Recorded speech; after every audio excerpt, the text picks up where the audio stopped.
Hello students, আমি Nitish sir জ্ঞানজ্যোতি coaching সেন্টারের পক্ষ থেকে তোমাদের প্রত্যেককে জানাই আরও একবার স্বাগত।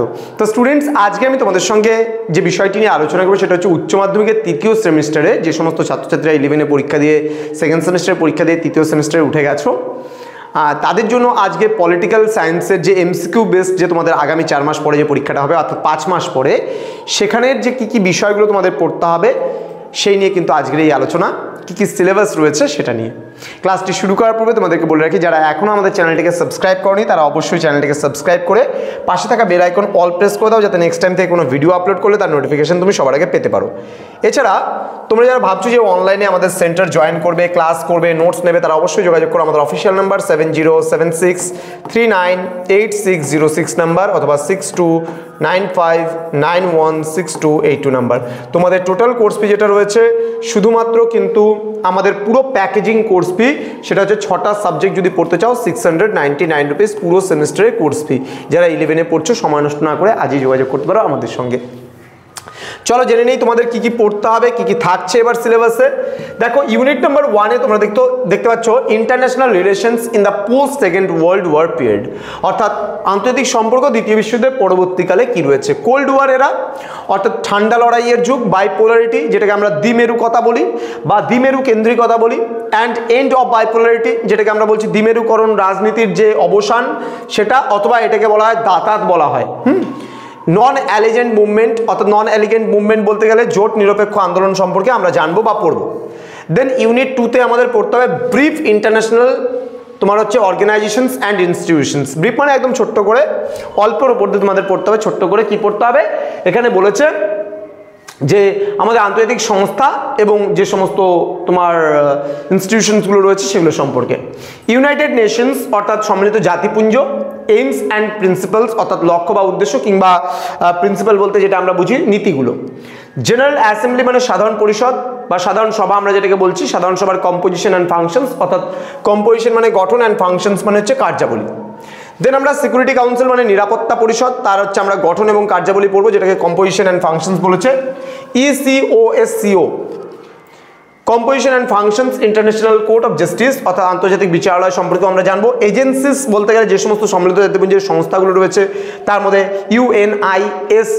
ইউএনআইসিইএফ ইউনেস্কেফ, ইউএনইএসসিও ইউনেস্কো, WHO অর্থাৎ World Health Organization, World Bank আছে বিশ্ব ব্যাংক, অ্যান্ড হচ্ছে ইন্টারন্যাশনাল মনিটারি ফান্ড যেটাকে IMF বলি বা আন্তর্জাতিক অর্থ ভান্ডার বলে আমরা জানি। এবার আমাদের ইউনিট নাম্বার 3-তে আমাদের কি রয়েছে, security in the contemporary world traditional রয়েছে। ট্র্যাডিশনাল সিকিউরিটির মধ্যে তোমার আছে ইন্টারনাল অ্যান্ড এক্সটার্নাল আছে অর্থাৎ অভ্যন্তরীণ এবং বৈদেশিক যেটাকে আমরা বলি বা বহির্গত যেটাকে আমরা বলি। নন ট্র্যাডিশনাল সিকিউরিটি যেটা আমাদের হিউম্যান সিকিউরিটি আছে অর্থাৎ মানব যে নিরাপত্তা সেটা। টেরোরিজম রয়েছে, সন্ত্রাসবাদ। এখানে মাইগ্রেশন মানে আমরা যেটাকে উদ্বাস্তু বলে জানি বা কি বলবো পুনর্বাসন বলি আমরা। পভার্টি মানে দারিদ্র অ্যান্ড এপিডেমিক্স রয়েছে আমাদের এখানে। দেন এনভায়রনমেন্টাল সিকিউরিটি অর্থাৎ পরিবেশগত যে আমাদের নিরাপত্তা রয়েছে সেটা। ইউনিট নাম্বার 4-এ রয়েছে চ্যালেঞ্জেস অফ নেশন বিল্ডিং, এখানে রয়েছে পার্টিশন অফ ইন্ডিয়া অর্থাৎ এখানে আমাদের দেশভাগ, রেফিউজি প্রবলেম যেটা মানে পুনর্বাসন সমস্যা, আমাদের ইন্টিগ্রেশন অফ প্রিন্সলি স্টেট মানে দেশীয় রাজ্যগুলি ভারতভুক্তি, এখানে লিঙ্গুইস্টিক রিঅর্গানাইজেশন অফ স্টেটস অর্থাৎ কি করে ভাষার ভিত্তিতে রাজ্য পুনর্গঠন হলো সেটা, এবং সর্বশেষ বলতে পারো দুটো ইউনিট আরও রয়েছে। ইউনিট নাম্বার 5-এ রয়েছে political parties and party system অর্থাৎ রাজনৈতিক দল ব্যবস্থা রয়েছে এবং রাজনৈতিক দল এবং দল ব্যবস্থা। এখানে definition and features of political parties, functions of political parties অর্থাৎ রাজনৈতিক দল কাকে বলে, রাজনৈতিক দলের বৈশিষ্ট্যগুলো, ফিচার্স মানে বৈশিষ্ট্যগুলো কী কী রয়েছে সেটা, ফাংশনস মানে কার্যাবলী of political parties. Then election process of India and electoral reforms অর্থাৎ এখানে কি বলছে এডুকেশন মানে ইলেকশন প্রসেস বলতে যে ভোট ব্যবস্থা সেটা রয়েছে ভারতের ভোট ব্যবস্থা, অ্যান্ড ইলেকট্রাল রিফর্মস বলতে গেলে এখানে বোঝাচ্ছে যে সমস্ত সংস্কারগুলো হয়েছিল সেগুলো সম্পর্কে আমরা পড়বো। দেন ইউনিট নাম্বার 6 আছে ইন্ডিয়ান ফরেন পলিসি অর্থাৎ ভারতের বিদেশ নীতি। এখানে ইন্ডিয়া অ্যান্ড হার নেইবার্স অর্থাৎ ভারত এবং ভারতের তার প্রতিবেশী দেশগুলো, Sri Lanka, Pakistan, Bangladesh, Nepal, Bhutan, Maldives, major powers of US তোমার রাশিয়া অ্যান্ড চায়না অর্থাৎ এখানে আমরা মার্কিন যুক্তরাষ্ট্র সম্পর্কে, ইউনাইটেড স্টেটস যেটাকে আমরা বলি USA মানে United States of America, then Russia and চায়নার ব্যাপারে আমরা পড়বো।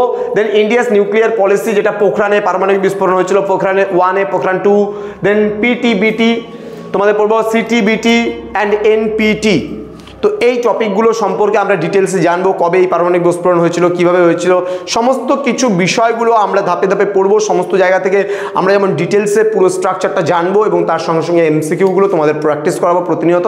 তো স্টুডেন্টস যারা আমাদের এই স্কুল স্টাডি চ্যানেলে ফার্স্ট টাইম আমাদের ইউটিউব চ্যানেলে ভিডিওটি দেখছো, তারা অবশ্যই চ্যানেলটিকে সাবস্ক্রাইব করো, পাশে থাকা বেল আইকন অল প্রেস করো, যাতে নেক্সট টাইম থেকে কোনো ভিডিও আপলোড করলে তার নোটিফিকেশন তুমি সবার আগে পেতে পারো।